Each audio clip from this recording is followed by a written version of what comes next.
Hello friends, how are you. कैसे हैं आप सब लोग। दोस्तों आप सब लोग अच्छे होंगे, मैं उम्मीद करता हूं। और दोस्तों ठंड भी ज़्यादा पड़ रही है, आप अपना विशेष तरह से ध्यान रखें, क्योंकि आप अपना ध्यान रखेंगे तभी तो आप पढ़ पाएंगे। तो चलिए दोस्तों, स्कूल भी जाएं, कॉलेज भी जाएं। और दोस्तों आपके पास यदि मोबाइल है तो मोबाइल पर आप पढ़ें, यानी कि अपना पूरा फोकस पढ़ाई पर लगा दीजिए, ताकि आप लोग किसी भी सब्जेक्ट में पीछे ना रहें। और ख़ास तौर से इंग्लिश पे भी थोड़ा जोर डालें।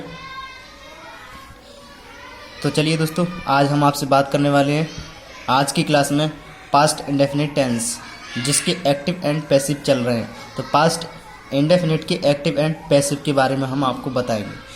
तो चलिए, यहाँ पर दिया हुआ है कि एक्टिव का ये फॉर्मूला दिया हुआ है, पास्ट इंडेफिनिट का है। क्लियर, यानी सब्जेक्ट प्लस वर्ब की second form plus object plus other words लिख सकते हैं आप। उसके बाद में हम बात कर लेते हैं कि पीवी, यानी कि एक्टिव से पैसिव बनाने के लिए हमें एक्टिव का सेंटेंस दिया हुआ होगा, उसे हमें पीवी यानी कि पैसिव वॉइस में कन्वर्ट करना है। तो ये फॉर्मूला उसके लिए हमारा दिया हुआ है। इतनी बात क्लियर हो गई। चलिए अब आपको दिखा देते हैं एग्जाम्पल। ये फर्स्ट एग्जाम्पल दिया हुआ है कि ही वॉश्ड द क्लॉथ्स। क्या मतलब? ही मानी वह, वाश्ड मानी धोता है या धोता था, पास्ट में है। द क्लॉथ मानी कपड़े, वह कपड़े धोता था। यानी कि द क्लॉथ्स ऑब्जेक्ट हमारा पहले आ जाएगा, वर यानी कि हमारी क्लॉथ ज़्यादा है इसलिए वर आया है। उसके बाद वर्ब की थर्ड फॉर्म, यानी वर्ब की थर्ड फॉर्म क्या है, ये है। यहाँ पर सेकंड फॉर्म दी रखी है, लेकिन हम पैसिव वॉइस में चेंज करते हैं तो वर्ब की थर्ड फॉर्म का यूज़ करते हैं। तो यहाँ पर थर्ड फॉर्म आ गई, यही थर्ड फॉर्म है, यही सेकंड फॉर्म है, आप देख सकते हैं, आपको दिखाई दे रहा होगा। उसके बाद में आते हैं बाय, तो बाय आ गया उठ करके। फिर उसके बाद में सब्जेक्ट क्या है हमारा, ही। तो इसको ही में यानी कि ही को अगर हम कन्वर्ट करेंगे सब्जेक्ट में, यानी कि लास्ट में उठा करके लेके जाएंगे तो हमारा हिम में बदल जाएगा। ऑब्जेक्ट को सब्जेक्ट में, सब्जेक्ट को ऑब्जेक्ट में चेंज करते हैं एक्टिव एंड पैसिव वॉइस में। तो दोस्तों ये थे हमारा पहला एग्जाम्पल था, ये जो आप समझ ही चुके होंगे अच्छी तरह से। तो ही वॉश्ड द क्लॉथ्स, यानी कि the clothes were washed by him. Negative sentences पर आते हैं हम। यहाँ पर दिया हुआ है कि active and passive, active voice passive voice. Active voice का ये है और पैसिव वॉइस का ये है। क्या है ये? फॉर्मूला है दोस्तों, ध्यान रखना, फॉर्मूला। थोड़ी सी भी मेहनत आप लोग कर लेंगे तो मैं समझ सकता हूँ कि आपको पैसिव वॉइस जितने भी ग्रामर में है थोड़ा थोड़ा सब कुछ आ जाएगा, लेकिन आपको सिर्फ पढ़ने की देरी है, क्योंकि आप पढ़ेंगे नहीं तो सीखेंगे नहीं, और सीखेंगे नहीं तो पढ़ेंगे नहीं। सीधी सी बात है एकदम। फिर उसके बाद में आता है एक्टिव वॉइस का फॉर्मूला, देख लेते हैं एक बार, और वो भी नेगेटिव का। तो सब्जेक्ट प्लस डिड नॉट, सही क्रिया है, नॉट मानी नहीं, वर्ब की फर्स्ट फॉर्म आ रही है इसमें, और प्लस ऑब्जेक्ट आ रहा है। उसके बाद में आता है पैसिव में चेंज करेंगे तो ऑब्जेक्ट आ गया, बाज या वर्ब आ गई, ये क्रिया हट जाएगी। इसकी जगह डिड की जगह बाज या वर्ब का इस्तेमाल करेंगे। नॉट अपनी जगह पर आ गया, वर्ब की थर्ड फॉर्म भी अपनी जगह पर आ गई, प्लस बाय प्लस सब्जेक्ट। इतना क्लियर। उसके बाद में आता है first example, I did not invite you. I did not invite you, तो यू ऑब्जेक्ट यानी कि सब्जेक्ट, नहीं ऑब्जेक्ट लेकर आए हम। सबसे पहले ये इसको ऑब्जेक्ट मानेंगे, ऑब्जेक्ट के तौर पर यहाँ पर उठकर आ गया, यू आ गया। फिर हमारा ये हटा करके यहाँ पर वर लाएंगे, क्योंकि यू के साथ में वर आता है। अगर यहाँ पर ही होता तो वाज आ जाता। तो इतनी बात भी क्लियर होगी। उसके बाद में नॉट आता है, you were not invited, first form है ये। उसके बाद में ये थर्ड फॉर्म है, तो इन्वाइटेड आ गया, और बाय भी आ गया, और मी मतलब आई को मी में चेंज कर देंगे। आई क्या है? First person. तो दोस्तों यहाँ पर देख लेते हैं हम next interrogative sentences. Interrogative sentence की हम बात करें तो यहाँ पर दिया हुआ है कि एक्टिव बनाने की फॉर्मूला कि did plus subject plus verb की first form plus object plus other words. और यहाँ पर पैसिव में चेंज करेंगे तो यहाँ पर इसको हटा करके वाज या वर लेकर आएंगे, प्लस ऑब्जेक्ट प्लस वर्ब की third form plus by plus subject. Example भी देख लेते हैं। एग्जाम्पल हमारे सामने दिया हुआ है कि did you help them yesterday. Did को हटा देंगे, वर लेकर आएंगे क्योंकि यू है इसलिए, और दे यानी कि ये देम है तो दे में चेंज हो जाएगा ऑब्जेक्ट के हिसाब से।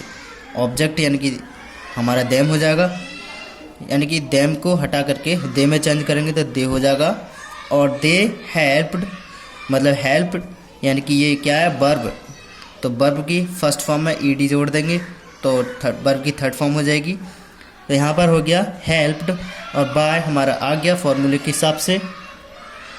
उसके बाद आता है यस्टरडे, जो कि यस्टरडे इसी तरह से रहेगा। और यू भी, ये वाला जो यू है वो यहाँ पर आ जाएगा। तो यानी कि डिड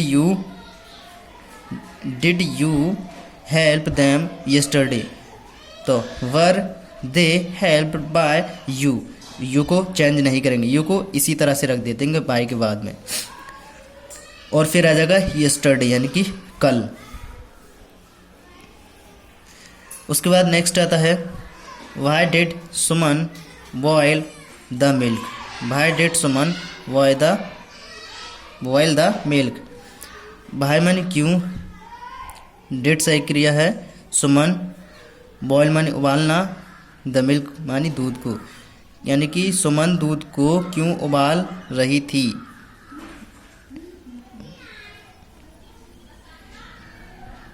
नहीं दोस्तों गलत हो गया, थोड़ा रही थी पहुंच गया।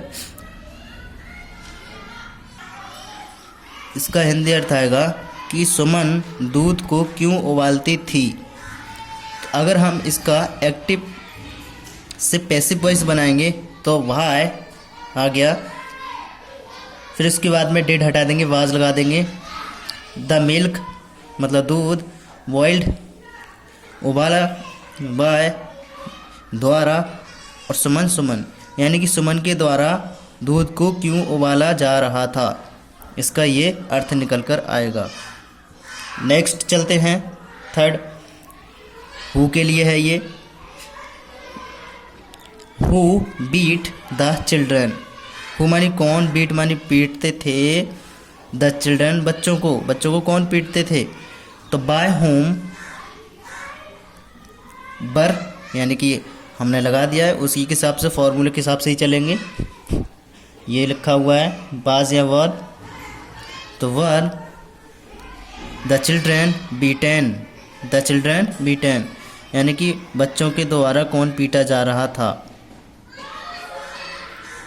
दोस्तों ये थे हमारे पास्ट इंडेफिनिट के सेंटेंस जो आपके समझ में आ गए होंगे। यदि नहीं आए हैं तो आप वीडियो को रिप्लेस में जा कर के दोबारा से देख सकते हैं और आप समझ सकते हैं। और दोस्तों ये जो वीडियो हमने अपलोड करने को जा रहे हैं तो ये जो वीडियो अपलोड हो रही है वो 2/1/2021 में अपलोड कर रहे हैं। तो दोस्तों 2 तारीख है आज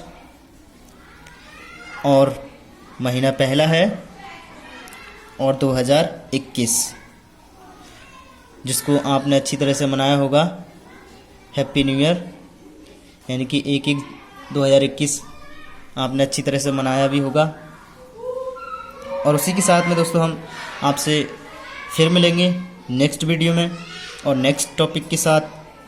आप सिर्फ सेंटेंस आप अपने हिसाब से भी बना सकते हैं और आप जनरल नॉलेज की बुक ले लें, इंटर की या हाई स्कूल की, उसमें से एक्टिव एंड पैसिव वॉइस की जो है सेंटेंस निकाल करके आप अपने खुद से बनाने का प्रयास भी करें। और यदि समझ में नहीं आता है तो फिर एक बार और देख लें कि किसको किसके हिसाब से चेंज किया जाता है।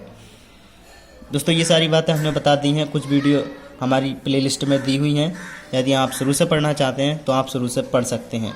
प्लेलिस्ट में हमने वीडियो डाल रखी हैं, आप जा कर के देख सकते हैं। तो चलिए दोस्तों, मिलते हैं नेक्स्ट टॉपिक के साथ। धन्यवाद।